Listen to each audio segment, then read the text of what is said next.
4 days after Louisa's disappearance, the couple named Eduardo and Ana head to the Valdemar mansion to find their lost coworker. It is currently nightfall, and the two are driving toward the mansion. They are discussing their suspicions toward their boss, Maximilian, as well as the whole secretive operation. All of a sudden, a person appears on the road, and the two almost hit this person, who turns out to be Louisa. As both of them attempt to approach her, a sniper shoots at them with a tranquilizer gun, immobilizing them. With the sniper slightly distracted, Louisa runs again, but she rolls down a steep ditch, rendering her unconscious. The sniper tries to look for her but fails due to the darkness. Later on, Louisa is rescued by an old lady named Celine who lives nearby. After waking up from her deep sleep, Louisa thanks the old lady for rescuing her and tells her that she cannot stay for long. Celine advises her not to leave because the forest around them is thick and wide, and the only pathway leads back to the Valdemar mansion. She reveals to Louisa that she has not been the first one who tried to escape from the mansion, and she will make sure to keep her safe from those chasing her. Meanwhile, on the train, Detective Nicholas asks Nora, the head of the Valdemar Foundation, to reveal some things about herself. But Nora insists that she should continue the tragic tale of the Valdemars from 100 years ago. After losing the love of his life, Lazaro Valdemar invested his time and wealth in finding an accursed book that will bring back Leonor from the dead. The book was known as the Necronomicon, the Book of the Dead. But instead of worshipping devils and such, Lazaro is focused on the old gods, those who precede all religions. Concerned for his master, Lazaro's butler tried to talk him out of what he is doing, but the stubborn and still heartbroken Lazaro told him to get out. Eventually, he found and bought the book from some merchants, and from there, he regained his wealth, which enabled him to return to the sophisticated high society. During one of the parties that Lorenzo organized, a fellow named Lovecraft appeared even though he was uninvited. It turned out that Lovecraft had been chasing him all over the world for the Necronomicon. When Lorenzo told him that he would never give it to him, Lovecraft just assured him that he is not going to take it, but rather free Lorenzo from its hold. Lorenzo refused, but the fellow asked to at least see the infamous book. Upon examining it, he concluded that it is indeed the real thing. As such, he offered to provide his knowledge regarding the Necronomicon, for he is well known as a devout researcher of the Dark Book. Lorenzo refused this too because he wanted to be the only one to use the book. Still, Lovecraft gave him advice about the occult, that the laws of nature cannot be altered. He demonstrated this by making a book float, telling Lorenzo that after the spell had broken, the book would still abide by the universal law of gravity. But Lorenzo just mocked the fellow's demonstration, prompting Lovecraft to admonish him for his hubris. When Lorenzo left the room, his butler entered and asked if Lovecraft had managed to convince his master to stop what he is doing. Of course, Lovecraft replied no. It turned out that the butler was the one who invited the fellow to the party as a last resort to convince Lorenzo out of the occult, but he still failed. Back to the present, the train carrying both Nicholas and Nora has finally arrived at their destination. Because the Valdemar mansion is not that far, the two decide to walk there. Unbeknownst to them, a man secretly follows them. Meanwhile, the old lady Celine performs a tarot reading for Louisa. After the cards accurately describe what Louisa had gone through, she decides to tell the old lady about her struggles. She starts by saying that she was brought to a strange boarding house. Because there were no telephone lines or anything, she tried to find a ride back to the nearby town. Inside a barn, she encountered the caretaker of the Valdemar mansion, Santiago, and asked him to drive her away from the place. While the man was searching for his car keys, Louisa noticed the pictures of various persons posted on the wall. Santiago told her that the people there are all his friends, but Louisa found this strange, considering there were pictures of missing persons there as well. When she tried to ask him if he had told the media about the missing persons, the man became aggravated with his answer. He told her that they do not care for the missing people, but only the Valdemar mansion. According to Santiago, the other missing people deserved to die because they wanted to meddle with the house, unlike Louisa, who was there just for work. At this point, his headache became worse, so he asked Louisa to take the medicines from the cabinet nearby. Even though the pills were strong enough for horses, the man ingested a lot of them to stop his headache, which was caused by voices in his head. Here, he revealed to Louisa that he sometimes ate the missing persons because he was forced to. Horrified, Louisa tried to leave the barn with the man's encouragement, but she got immobilized by Damaso, the owner of the boarding house. After making her unconscious, Damaso proceeded to beat up Santiago for attempting to help Louisa. He then took the unconscious Louisa back to the boarding house and locked her in a room. Later, Santiago was furious for not being successful in rescuing the poor woman. Here, he heard a voice telling him to stand up against the vile Damaso. In his hallucination, he hears and sees people, although they are only just mannequins. Nevertheless, Santiago had finally made up his mind to kill Damaso and save Louisa from imminent danger. But when he saw that Damaso was currently taking a nap instead, he headed to Louisa's room to pick the locks. Damaso heard this and quickly went to Louisa's room, but when he got there, the door was already open and Louisa was gone. That is how Louisa ends up on the road earlier. With her story now finished, Celine continues her tarot reading of Louisa's fate. However, she sees that Louisa will have sudden unfavorable changes if she keeps running, so she tells her to leave and return to the mansion. Because of this, Louisa suspects that the old woman is Damaso's ally, but Celine reassures her that she is not an enemy. It turns out that Celine has a son that Damaso had stolen from her. This is the reason why she wants Louisa to go back, because she firmly believes that her son is still alive. Louisa then hears a sound from outside. When she turns to face the old lady, she suddenly vanishes out of sight. Louisa gets scared and takes a frying pan nearby.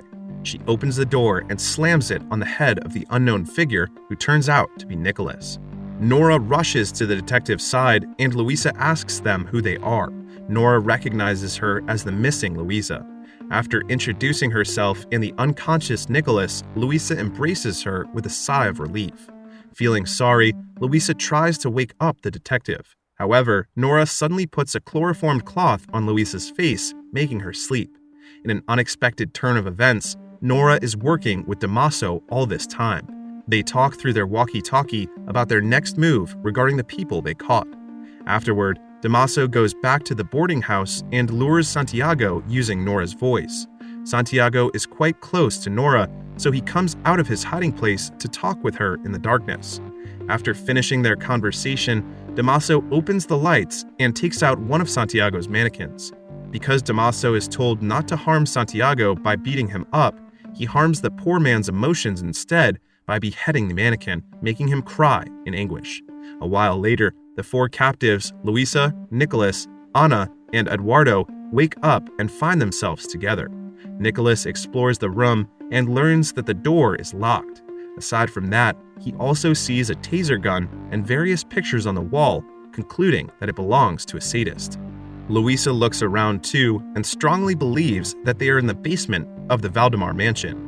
Meanwhile, Damaso and Nora's other allies arrive at the scene in black cars, which include Maximilian, the company boss. But the most shocking thing is the arrival of the gray-haired Lorenzo himself, who is supposed to be dead from 100 years ago. Back in the basement, the four captives are arguing against each other about what is happening to them.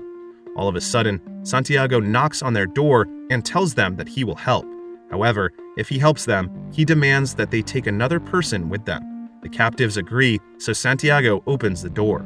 But when he opens it, Eduardo tells him that he will find a way out of this place himself rather than cooperating because he does not know if Santiago is a good guy. When he intends to leave, Anna convinces him to stay with the group. Since he loves Anna so much, Eduardo agrees with her. And so, they walk through a dark dungeon, following Santiago with only their lamps as their source of light. At one point, Santiago stops to tell them what he had done. He reveals that he was ordered to kidnap a baby back then, which turns out to be Celine's long-lost child. He wants them to take the baby with them because he feels guilty. The captives, except for Louisa, are doubtful of his intention, but they believe him because they have no choice. Later, when Santiago shows them the baby in his hand, Eduardo is enraged at him because the baby is actually just a mannequin. Still, they have no choice but to follow Santiago because he is their ticket out of the dark place. They agree to take the fake baby with them, prompting Santiago to thank them. He then leads them to the entrance of a cave and warns them not to make any sounds inside or it will wake up what lurks within. As they walk through the caverns, a bald creature suddenly pounces toward them, prompting the group to run away in terror, and the strange creature pursues them by running on the walls of the cave. When the group runs past a fragile bridge, it collapses as Louisa crosses it, and the creature is nowhere to be seen. As they keep running away, the creature just watches them from afar as they flee for their lives. Just when they think the creature has gone away, it attacks Eduardo out of nowhere while they are climbing some rock formations. As the man pleads for help, Nicholas takes out the taser gun he found earlier, and Anna immediately uses it against the monster. However, it electrocutes both Eduardo and the monster, causing them to fall together. Anna grieves for her lover's awful death. Because of this, Nicholas screamingly demands an answer from Santiago about the creature. Santiago insists that Damaso did not tell him anything about it except for the fact that it lives here. Nicholas then persuades Anna that they have to move forward despite her mourning. They later arrive at a place full of skeletons, causing Anna to scream in terror. At this moment, she sees some blue glow sticks from afar and quickly crawls toward them. The others follow her immediately, and they see a hole where the glow sticks came from. Without a shred of doubt, they climb the narrow hole. Unfortunately, it leads straight to Damaso and the others. There, Damaso mockingly lauds Santiago for leading the captives to them like a loyal dog. Seeing that Maximilian, the man who hired him, is among the enemies, Nicholas is infuriated with the white-haired old man. Maximilian notices that Eduardo is not with them, and Anna angrily replies that he got killed due to the creature they keep in the caves. Damaso shuts them up with a single gunshot toward the ground. The old man explains to them that their kidnapping is not about wealth, but something more occult. Here, the smart Nicholas quickly deduces that Maximilian and the others are actually worshipping an ancient cult about the old gods that require human sacrifices. This explains the disappearances of various people that have attempted to enter the infamous Valdemar mansion. The hooded men take them to a ruin where they tie them individually to some large rocks. There, Nicholas recognizes Nora among the hooded men and helplessly demands an answer from her. While the hooded men eat tarantulas to prepare themselves for what they will summon, Maximilian orders Nora to call Lazaro. After Lazaro arrives at the ritual, the captives' faces are covered. The hooded men also retrieve the strange and violent creature that attacked the captives earlier in the caves, but it seems to be tranquilized. With everyone in place, Santiago places the fake baby at the altar of sacrifice. Maximilian proceeds to stab it, but because it is just a plastic toy, the old gods are angered by this mockery. The whole place shakes like an earthquake had just occurred, and the dark skies are filled with countless lightning strikes. The hooded men begin to panic, with some of them running away. Worse, the tranquilized creature also adds to the chaos as it now returns to its vicious self. All of a sudden, the great dark deity, Cthulhu, jumps into the scene and immediately kills the bald creature who trembled before it. Although some have already run away like Damaso and Santiago, other hooded men remain to serve and worship the angered deity. But Cthulhu does not care for them as he easily throws them away like crumbs off his plate. Lorenzo, who is hiding from the otherworldly beast, now comes out to stop the madness from continuing even further. With the killed cultists earlier counting as the final sacrifices, they can now start the ritual again. He does this while Cthulhu is distracted because it is killing Maximilian. Lorenzo then asks the deity to lift the curse from his family. When the angry deity is about to attack him, it is stopped by a much greater force of evil that pulls it back to where it came from. With the curse now lifted, Lorenzo turns around and sees the love of his life, Leonor. He immediately runs toward her, filled with joy and love. However, their sweet reunion is cut short when Leonor suddenly collapses to her knees. Their hair instantly turns to weight due to the constraint of their age. Now that the curse had been lifted from them, they have now returned to their humanity. A cultist urges him to make another wish to the Necronomicon to stop their aging. But before Lorenzo does, Leonor stops him.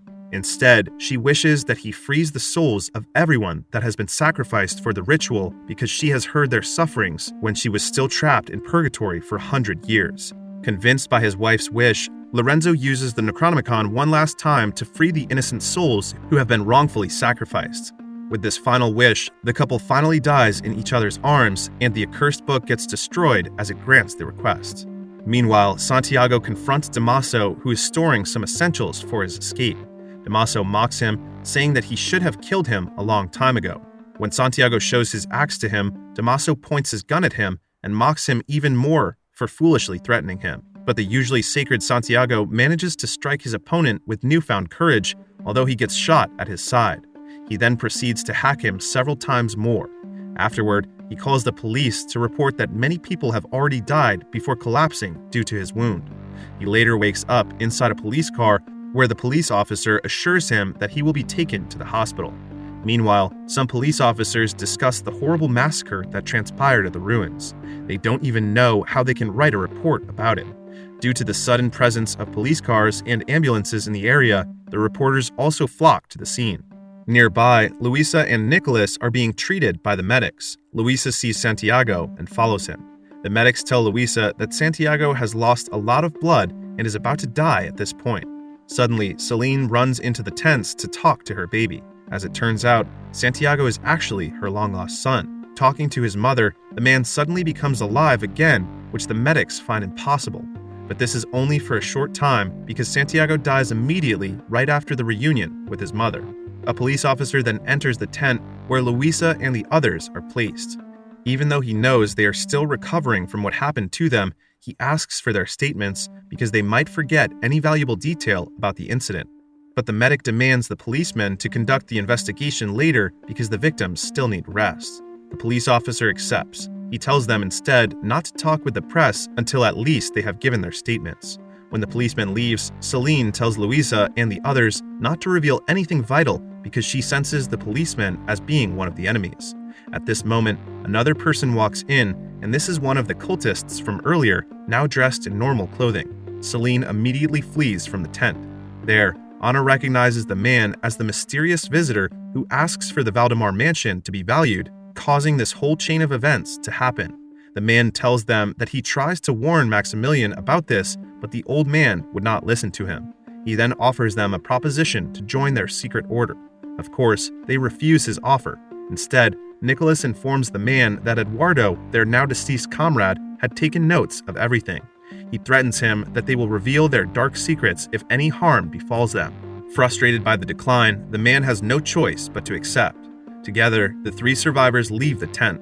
True to their words, they do not interact with the reporters who are waiting outside for them. The second movie about the Valdemar legacy answers the questions that had been left open by the first movie, such as Luisa's fate and Nicholas's investigation. But aside from this, it also expands on some things that were not expected to be continued from the first movie, such as Lorenzo still being alive in the secret cult. Overall, the movie manages to make a proper ending to the Valdemars. It also manages to show the negative aspect of love, that it can also drive a person to do things that even he knows are unacceptable.